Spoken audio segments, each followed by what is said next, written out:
Hello students, I hope आप लोग ठीक होंगे। स्वागत है मेरी इस ऑनलाइन क्लासेस में। ये हमारी ऑनलाइन क्लासेस की फर्स्ट वीडियो। कैसे पढ़ना है, कैसे क्या करना है, मैंने आपको ऑलरेडी बता दिया है। क्या क्या करवाने वाला हूँ, कैसे क्या करना है, सब बता दिया है। तो ये आज हम स्टार्ट कर रहे हैं 10th क्लास का साइंस का फर्स्ट चैप्टर, जिसका नाम है केमिकल रिएक्शन एंड इक्वेशंस, रासायनिक अभिक्रिया एवं समीकरण। मैं इसको दोनों लैंग्वेज में बताऊंगा, हिंदी में भी और इंग्लिश में भी। ठीक है। चेंजेस के बारे में, परिवर्तन के बारे में आपने 9th क्लास में पढ़ा होगा। भौतिक परिवर्तन, फिजिकल चेंज, रासायनिक परिवर्तन, केमिकल चेंज। सबसे पहले हम पढ़ते हैं भौतिक परिवर्तन यानी फिजिकल चेंज के बारे में क्या होता है। एग्जांपल लेते हैं हम समझने के लिए इसको। बर्फ लिया हमने, आइस लिया, उसको हमने छोड़ दिया, वो मेल्ट होके किसमें कन्वर्ट हो गया, वाटर में, यानी पानी बन गया। क्या हम पानी को वापस से आइस में कन्वर्ट कर सकते हैं, बर्फ बना सकते हैं? तो हाँ जी हाँ, बना सकते हैं। पता ही होगा कैसे बनाते हैं। तो इस परिवर्तन में, चेंज में क्या हुआ, हमने उसको कन्वर्ट किया और वापस से कन्वर्ट कर दिया। तो इस तरह के चेंजेस को हम फिजिकल चेंज यानी भौतिक परिवर्तन कहते हैं। नेक्स्ट हमारा केमिकल चेंज यानी रासायनिक परिवर्तन। इसको समझने के लिए हम एग्जाम्पल लेते हैं। कर्ड, दही लेते हैं। मिल्क, दूध से हमने क्या बनाया, मिल्क से कर्ड बनाया, दही बनाया। क्या दही बनने के बाद हम दही को वापस से दूध के अंदर, मिल्क के अंदर कन्वर्ट कर सकते हैं? तो आंसर होगा आपका नहीं। तो इस तरह का चेंज जिसमें नया सब्सटेंस यानी नया पदार्थ तो बनता है, लेकिन वापस से हम उसको बैक नहीं ला सकते, ये हमारा होता है रासायनिक परिवर्तन यानी केमिकल चेंज। ठीक है, सही कर दी। फर्स्ट टॉपिक है हमारा रासायनिक अभिक्रिया। ऐसा परिवर्तन जिसमें नए पदार्थ का निर्माण होता है रासायनिक अभिक्रिया कहलाता है। मैंने बताया आपको, जैसे दही का बनना, श्वसन, भोजन का पचना। तो फर्स्ट टॉपिक है हमारा रासायनिक अभिक्रिया, केमिकल चेंज, जो कि मैंने बताया आपको, नया सब्सटेंस बनता है, नए पदार्थ बनते हैं, ये हमारा रासायनिक अभिक्रिया होता है, केमिकल चेंज होता है। एग्जाम्पल मैंने दे रखा है, जैसे दूध से दही का आपको दिया मैंने कि दूध से दही बन रहा है, लेकिन दही से दूध वापस हम नहीं बना सकते, ये हमारा रासायनिक परिवर्तन है। कुछ नया बनता है, कुछ नया बनता है। और एग्जाम्पल दे रखा मैंने, जैसे भोजन का पचना, डाइजेशन ऑफ फूड। हम खाना खाते हैं, खाना खाने के बाद डाइजेशन होता है हमारे फूड का, पचता है। लेकिन क्या पचने के बाद खाना को वापस हम खाने में कन्वर्ट कर सकते हैं ना? नहीं कर सकते। इसी को केमिकल चेंज यानी रासायनिक परिवर्तन कहते हैं। ठीक है। नेक्स्ट क्वेश्चन है हमारा, किस बेस पे, किस आधार पर हम कहेंगे कि रासायनिक परिवर्तन यानी केमिकल चेंज हुआ है? इसके लिए पॉइंट्स है, मैंने लिखे हैं। फर्स्ट है आपका चेंज इन स्टेट, अवस्था में परिवर्तन। पहले वो सॉलिड स्टेट था, ठोस अवस्था में था, या अब उसका स्टेट चेंज हो गया।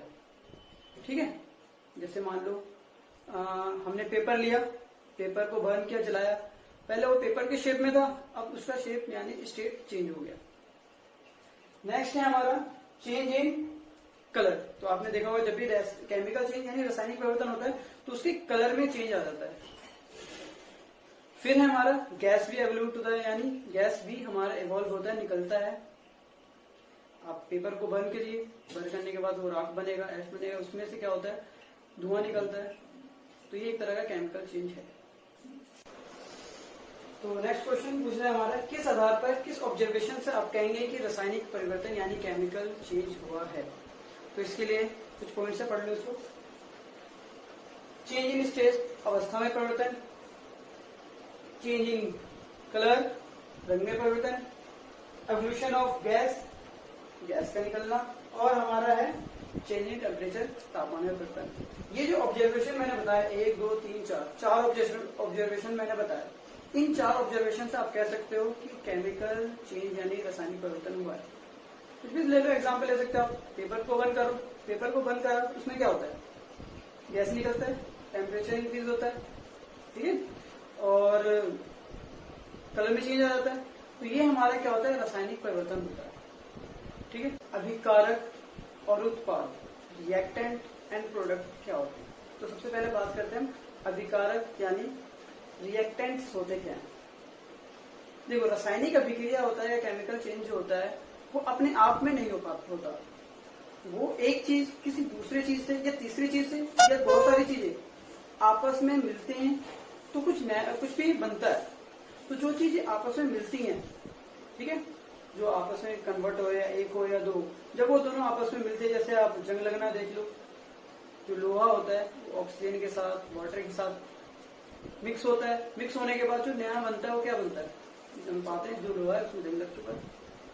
तो यहाँ पर मैं अभिक्रिया यानी रिएक्टेंट्स के बारे में बताता हूँ। तो जो भी चीजें आपस में मिलती है वो हमारे अभिकारक यानी रिएक्टेंट्स कहलाते हैं। और अभिकारक जब आपस में मिलते हैं, रिएक्टेंट्स जब आपस में मिलते हैं और उनके मिलने के बाद जो नया चीज बनता है उसे हम प्रोडक्ट कहते हैं यानी उत्पाद कहते हैं, ठीक है। अब इनको डिनोट कैसे करते हैं, देखिए कोई भी हमारा फर्स्ट अभिकारक यानी रिएक्टेंट्स था, दूसरा अभिकारक यानी रिएक्टेंट्स, उनके बीच में हम प्लस का साइन लगाते हैं। ये दोनों आपस में मिले, मिलने से क्या फॉर्म हुआ, कुछ ना कुछ बनेगा ना, कुछ ना कुछ तो बनेगा, उसको हम याद रखेंगे। अगर एक से ज्यादा चीज बन रहा है तो उसमें दोबारा से प्लस का निशान लगा के साइन लगा के उसको दोबारा से ऐड करके देंगे। एग्जाम्पल लेते हैं, जैसे हमने एक मैग्नीशियम लिया, मैग्नीशियम को हमने रिएक्शन कराया ऑक्सीजन के साथ, किसके साथ रिएक्शन कराया, ऑक्सीजन के साथ रिएक्शन कराया। रिएक्शन कराने के बाद मैंने बताया जब दो चीज मिल रहे हैं तो तीसरा चीज कुछ ना कुछ तो बनेगा, नया प्रोडक्ट कुछ ना कुछ उत्पाद बनेगा। तो वो उत्पाद क्या होगा, उसको हम इस एरो के द्वारा क्या बन रहा है, तो वो हमारा मैग्नीशियम ऑक्साइड बन रहा है, MgO बन रहा है, ठीक है, MgO बन रहा है। अब बस इतनी चीज के बारे में हम समझेंगे। इस तरीके से किसी भी रिएक्शन को हम लिखते हैं। तो मैंने अभी आपको रिएक्टेंट और प्रोडक्ट अभिकारक और उत्पाद के बारे में बताया। इस एक्टिविटी से इस चीज को हम और अच्छे से क्लियर करते हैं, ठीक है। देखिए एक्टिविटी देखिए, जिसमें हम क्या करेंगे, हम एक मैग्नीशियम रिबन लेंगे और उसको दहन करेंगे, बर्न करेंगे, ठीक है।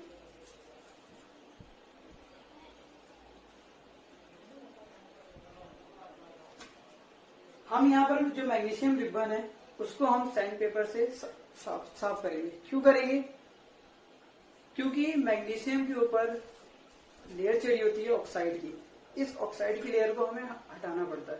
बिना ऑक्साइड की लेयर को हटाए हुए हम इसको बर्न करेंगे तो बर्न नहीं होगा, कुछ ना कुछ प्रॉब्लम क्रिएट कर सकता है। इसलिए हम उसको सबसे पहले उसको साफ कर लेते हैं, इससे ऑक्साइड से। और दूसरा, इसको साफ करने से हमारा एक ये भी बेनिफिट है कि जब हम मैग्नीशियम रिबन को ऑक्साइड की लेयर हटा देंगे तो जो हमारे पास मटेरियल बचेगा वो हमारे पास सिर्फ मैग्नीशियम होगा, ठीक है, सिर्फ मैग्नीशियम होगा।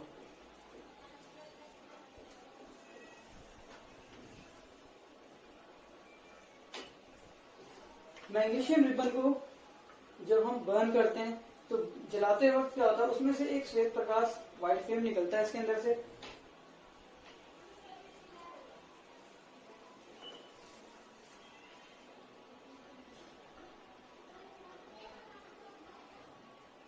ये हमारा जो बचा, ये हमारा मैग्नीशियम ने ऑक्सीजन से रिएक्शन करके क्या बनाया, मैग्नीशियम ऑक्साइड बनाया, ठीक है।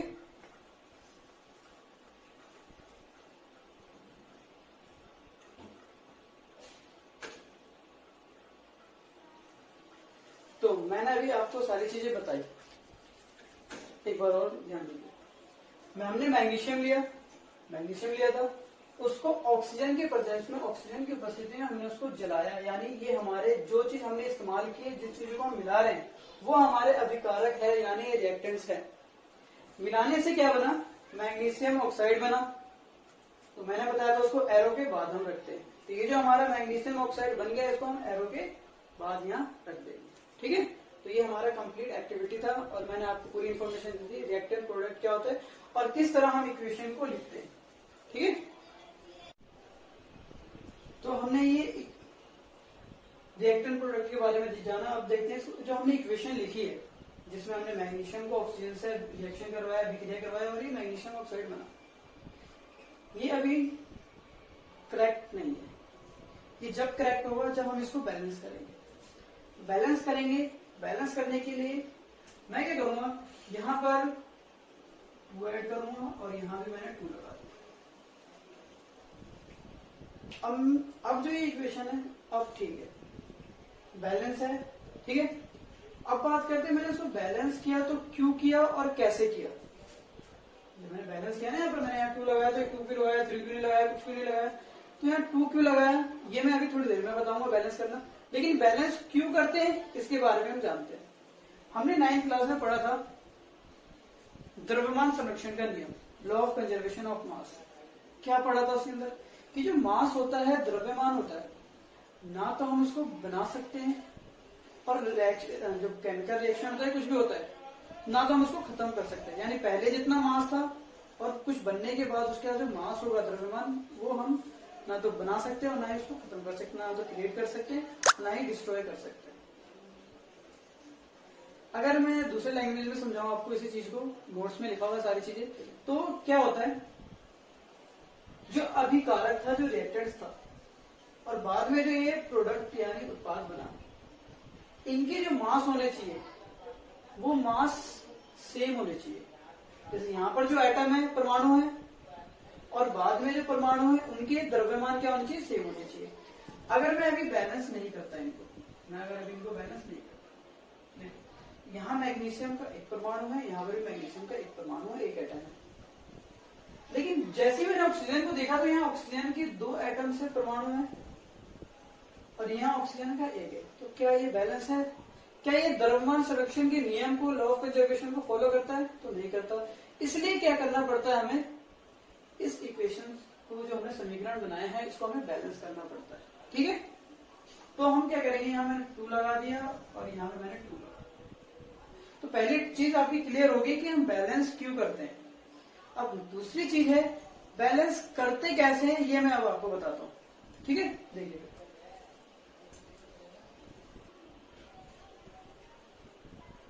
तो मैं आपको इनको बैलेंस करना सिखाता हूं कि बैलेंस कैसे करते हैं इक्वेशंस को, जैसे मैंने बैलेंस किया। बैलेंस करने के लिए ये जो तरीका मैं बताने वाला हूं आपको, ये थोड़ा एनसीईआरटी से हटके है, लेकिन ट्रिकी है, लेकिन समझ में आ गया तो हम हर इक्वेशंस को आराम से सॉल्व कर सकते हैं। ठीक है, तो ध्यान दो, जैसे पहले इक्वेशन था ये, हम क्या करेंगे, सबसे पहले चेक करेंगे सबसे ज्यादा परमाणु कहां है, किसके पास है। तो हमने देखा यहाँ मैग्नीशियम के पास 1 है, यहाँ ऑक्सीजन के पास 2 है, यहाँ मैग्नीशियम कुछ नहीं है तो उसके साथ 1 होता है, यहाँ पर किसी इसके साथ कुछ नहीं तो 1 है, यानी यहाँ पर मैग्नीशियम के साथ भी 1 है। सबसे ज्यादा कौन है, ऑक्सीजन है, सबसे ज्यादा कौन है, ऑक्सीजन। तो हम सबसे पहले किसको बैलेंस करेंगे, ऑक्सीजन को सबसे पहले बैलेंस करेंगे, क्योंकि इसके पास इसका परमाणु सबसे ज्यादा। अब बैलेंस कैसे करेंगे, तो इसके पास 2 है और इसके पास 1 है। अब 1 को हम किससे गुणा करें कि 2 आए, तो हाँ जी 1 को हम 2 से गुणा करेंगे तब तो क्या आएगा, 2 आएगा। यानी मेरे पास पहले से 1 ऑक्सीजन है, 1 को अगर मैं 2 से मल्टीप्लाई करूंगा तभी तो ये 2 आएगा। तो हम क्या करेंगे, मल्टीप्लाई करने के लिए ये नहीं कि यहाँ पर हम 2 लगा देंगे ना, हम कुछ भी एडिंग करते हैं वो हम उसके आगे करते हैं, क्या करते हैं, आगे करते हैं। तो हमने क्या किया, यहाँ ऑक्सीजन के 2 थे, अब यहाँ पर भी ऑक्सीजन का कितना हो गया, ऑक्सीजन का कितना हो गया, 2 हो गया। फर्स्ट स्टेप हमारा यही रहेगा, समझ में आया।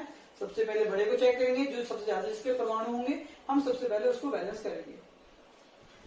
नेक्स्ट, अब हम इसको दोबारा से चेक करेंगे। यहाँ मैग्नीशियम का 1 है, इसको मैं रख कर देता हूं,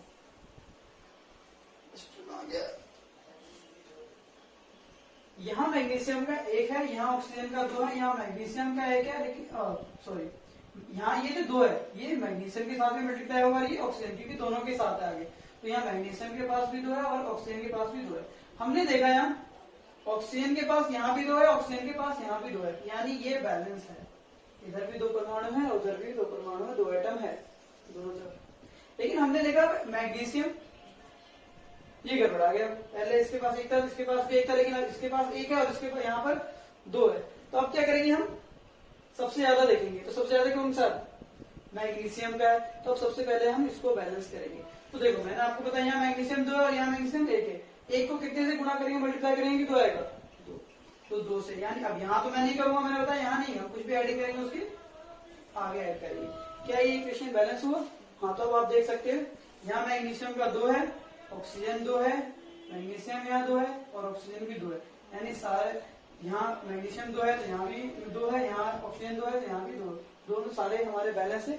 ये हमारे इक्वेशन बैलेंस हो गया। ठीक है, एक और एग्जांपल देखते हैं। नेक्स्ट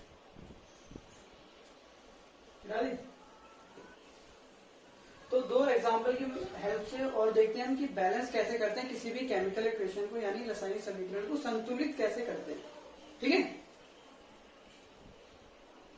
यहां फर्स्ट इक्वेशन को देखते हैं, समीकरण को बैलेंस करते हैं। तो हमने देखा यहाँ Zn कुछ नहीं है तो 1 होगा, यहाँ भी 1, यहाँ भी 1, हाइड्रोजन यहाँ 2 है और हाइड्रोजन यहाँ भी 2 है, S यहाँ 1 है, S यहाँ भी 1 है, O 4 है, O यहाँ भी 4 है। हमने क्या देखा, सारे चीज तो इक्वली है, इधर जितने इधर इसके परमाणु उधर दोनों सेम है, सभी के परमाणु अभिकारक के रिएक्टेंट के जो परमाणु की संख्या है और प्रोडक्ट की यानी उत्पाद की जो हमारी परमाणु संख्या सेम है।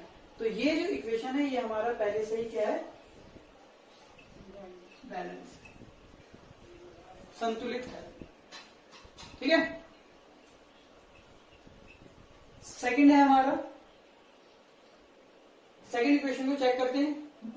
यहां Fe का 1 है, यहां Fe का 3, यहां हाइड्रोजन का 2 है और यहां हाइड्रोजन का 2 है, यहां ऑक्सीजन का 1 है, कुछ नहीं है तो 1, मैं बार बार बता रहा हूं, अगर उसके साथ कुछ नहीं है तो 1, और यहाँ ऑक्सीजन का 4।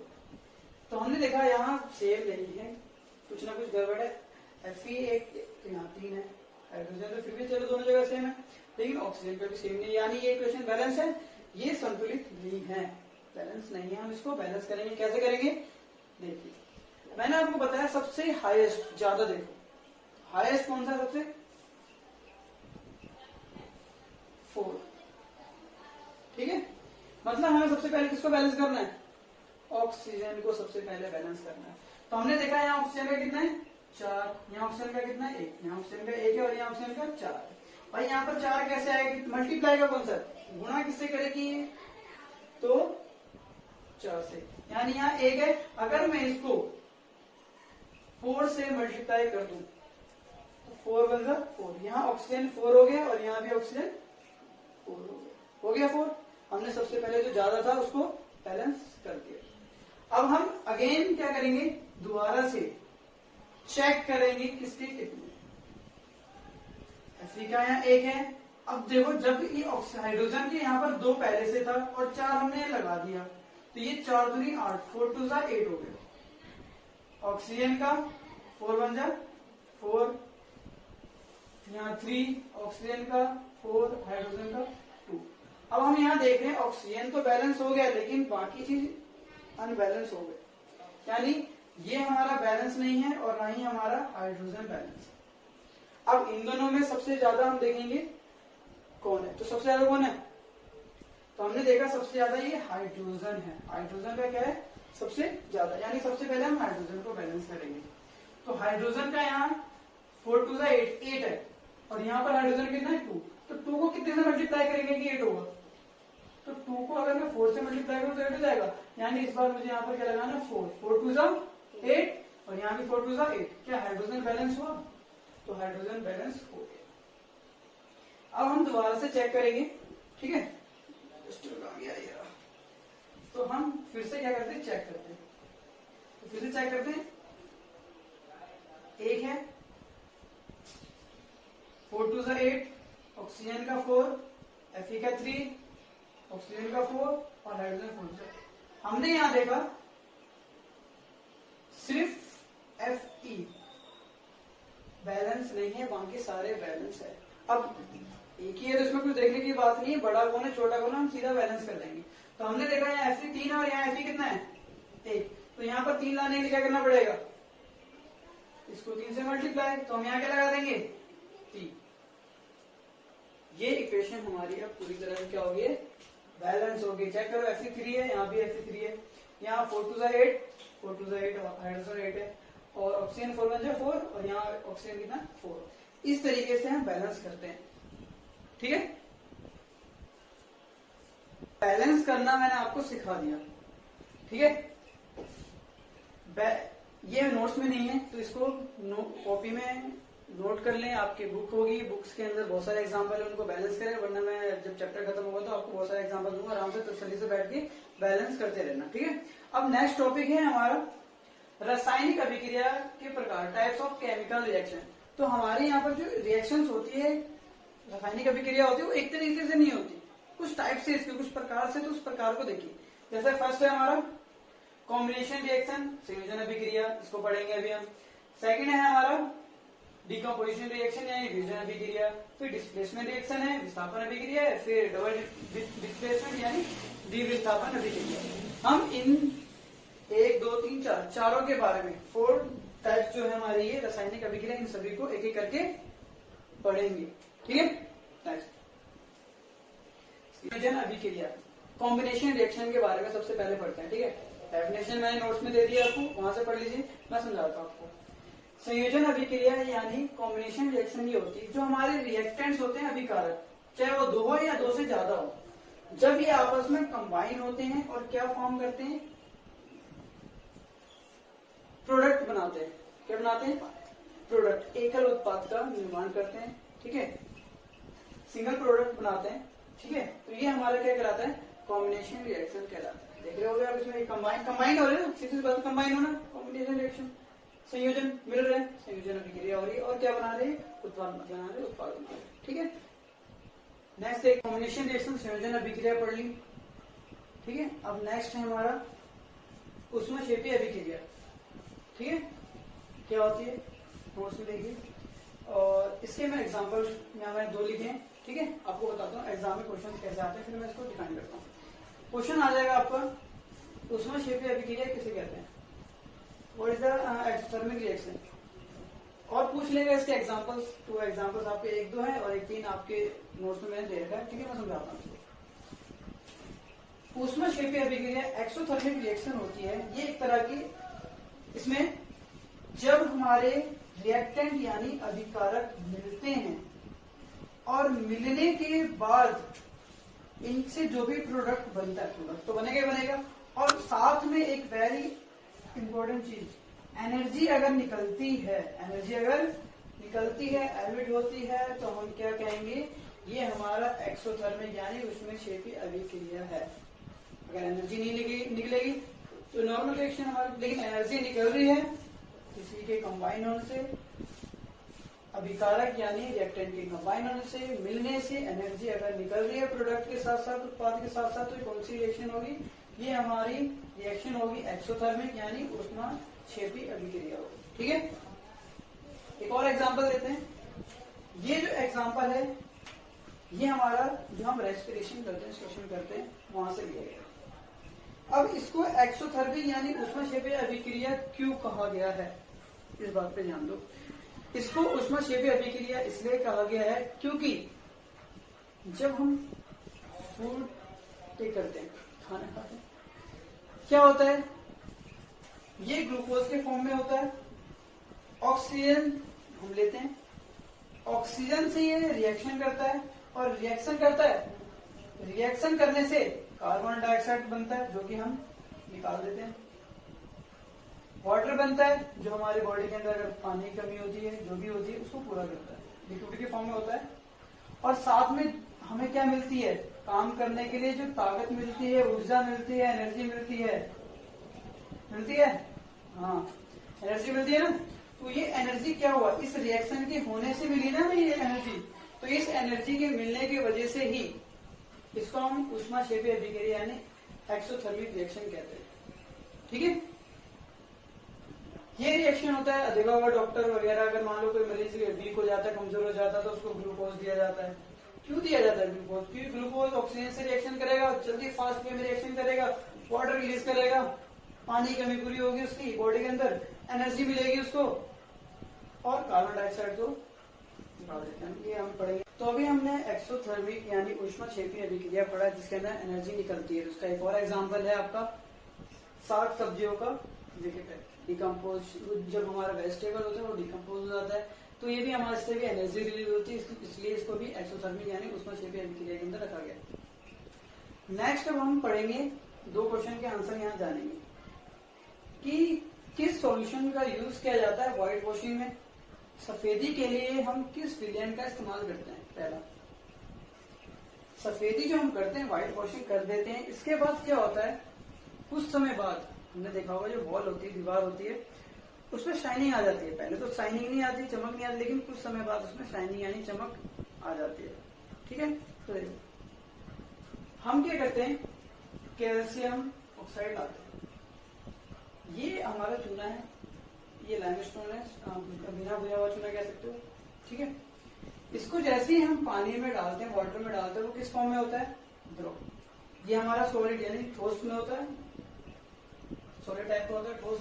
इसको हम जैसे ही वाटर के अंदर डालते हैं, ये इन दोनों से रिएक्शन करके क्या बना देता है, कैल्शियम हाइड्रोक्साइड CA2OH की बॉन्ड। इसके बनाने के साथ साथ में एनर्जी भी निकलती है। क्या निकलती है, एनर्जी भी निकलती है। आप देखा होगा, अगर यूज हुआ होगा घर में, तो लाते हैं चूना, उसके बाद पानी में डालते हैं तो एनर्जी भी निकलती है। ठीक है, तो इस तरह से एक्सोथर्मिक कह सकते हो आप इसको, उष्णक्षेपी भी कह सकते हैं। तो इसके ये जो सॉल्यूशन हमारा बना, ये एक्वा सॉल्यूशन कह सकते हो आप इसको। एक्वा ना तो लिक्विड फॉर्म में होता है, ना तो गैस फॉर्म में होता है। ठीक है, एक्वा सॉल्यूशन होता है। इसमें क्या होता है, इसका इस्तेमाल हम कहाँ करते हैं, व्हाइट वॉशिंग के लिए करते हैं, सफेदी के लिए करते हैं। नेक्स्ट है, सफेदी करने के बाद कुछ समय बाद दीवारों पे शाइनिंग यानी चमक क्यों आ जाती है। इसका आंसर है आपका, देखो ये हमारा सॉल्यूशन था। इस सॉल्यूशन में हमने ये हमने दीवार पे लगा दिया। दीवार पे लगाने के बाद क्या हुआ, ये रिएक्शन कर देता है कार्बन डाइऑक्साइड के साथ। इन्वायरमेंट में हमारे कार्बन डाइऑक्साइड मौजूद है, क्या करता है, ये कार्बन डाइऑक्साइड से रिएक्शन कर लेता है और क्या बना देता है, CaCO3 कैल्शियम कार्बोनेट, जो कि संगमरमर का फॉर्मूला भी कह सकते हैं उसको। ये CaCO3 बनाता है, जिसकी वजह से हमारी जो वॉल होती है, इस पे शाइनिंग सरफेस यानी चमक आ जाती है, शाइन हो जाता है हमारा सरफेस। तो ये 2 रिएक्शन थे।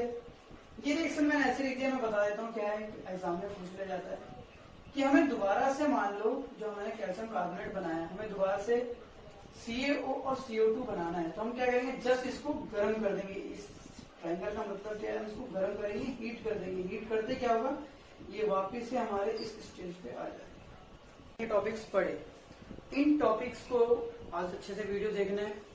वीडियो देखने के बाद अगर आपको कोई भी दिक्कत परेशानी, कोई क्वेरीज है, डाउट है, आप कमेंट सेक्शन में जा सकते हैं, मुझे कमेंट कर सकते हैं। कमेंट कीजिए, हो सकता है मैं वहां पर रिप्लाई दे दूं, नहीं तो मुझसे कांटेक्ट कर सकते हैं, मेरे साथ ग्रुप में ऐड हो सकते हैं।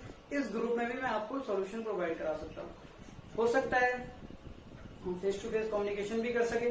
ठीक है, तो इन सब के जरिए मैं आपके डाउट को क्लियर कर दूंगा। इस वीडियो को अच्छे से देखना, जो भी डाउट हो प्लीज आप पूछ लेना। 7 बजे से 9 बजे तक क्लासेस हैं। ठीक है।